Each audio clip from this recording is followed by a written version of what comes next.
Now I'm realizing that this series is going to be invaluable to me. If this doesn't succeed, as far as the viewership, and it doesn't succeed monetarily, it won't even bother me in the slightest, because this is just, I may even continue this off camera. Just, I have to admit that this series,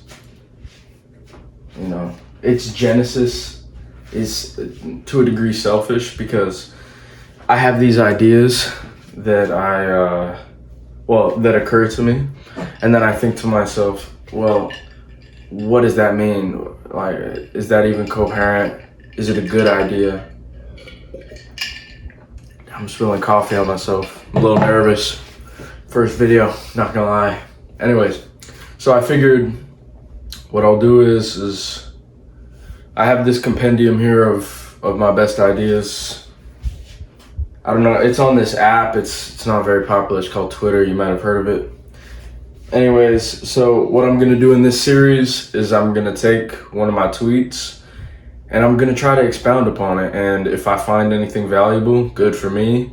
If you find anything valuable, that would be awesome. So we're gonna try it out.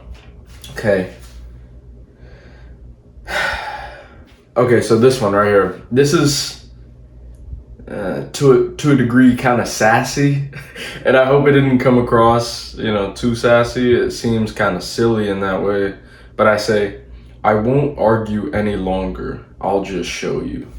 And I think the reason I wanted to tweet that is I felt like I was justifying my actions to a lot of the people around me, and it's exhausting when you do that for a couple of reasons. One is, like, when you tell people, it's embarrassing. Like, especially if you do anything outside of the norm, they're gonna doubt that, because they're right to doubt it. Because if you just look at probability curves, the likelihood that you succeed at doing something unpopular is less, whatever.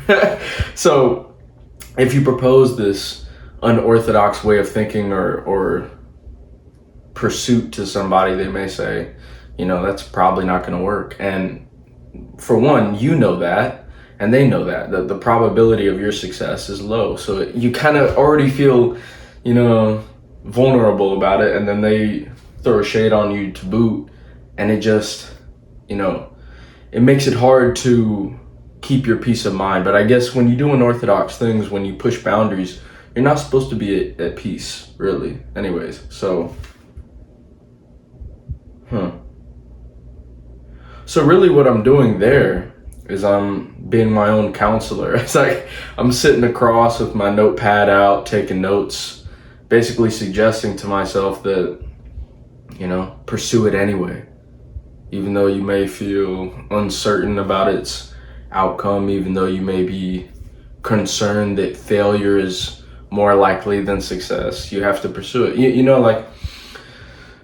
So Elon, he suggested when he started his space company, in fact, he didn't suggest it, he said it outright, that failure was more likely than success. And not just like 60-40 or 70-30 or something, that would be bad in and of itself, but more like failure was inevitable. There were no examples of successful space companies, and, well, he succeeded. And, maybe in an alternate universe he would have failed, but we'll just, like Kanye said, we'll never get to know. We just won't know. He succeeded, and he pursued it. So maybe the way to think about it is that there's costs to indecision as well as decision. The cost to indecision is that you sit around not doing things, and the cost to decision is that you could fail at doing the thing. Well, those are categorically different, right? Because if you're doing nothing, it's not the kind of life I want to live. I don't want to die thinking I played it safe. Like, sometimes I'll follow my imagination down paths that are kind of strange. Like, I'll imagine that UFOs come down my block and they want to interact with me and they pick me up.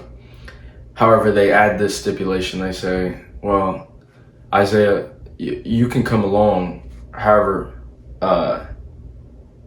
you have to be willing to pursue this chaos. And if you're not willing to pursue it, then you can stay. It's your decision.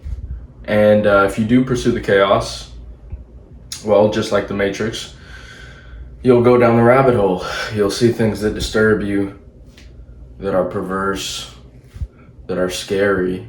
Or you can go back inside, have your Red Bull, smash a pre-workout before you hit the gym, stay comfortable. Because really that's comfort. Like, I think about the gym a lot sometimes because I go there and I imagine that it's a challenge. And I guess lifting the physical weight is a challenge, but it's not a challenge in the way you think, because it doesn't take much brain power. In fact, it's fun to go to the gym. It doesn't take that, persistence of will to follow that to its natural end. It's not extraordinarily hard to go to the gym and lift weights. Now I'm realizing that this series is going to be invaluable to me. If this doesn't succeed as far as the viewership, and it doesn't succeed monetarily, it won't even bother me in the slightest, because this is just, I may even continue this off camera, just speaking to myself in a mirror, imagining myself, leveling retorts and rebuttals. This might actually be useful for the development of my vocabulary to boot. So the audio is probably shit. We'll fix that though. I'm gonna get a boom mic. Is that a term? I'm gonna get a boom mic. I'm gonna get an arm thing. The thing that all the people have. Yeah. Okay. Episode 1 done.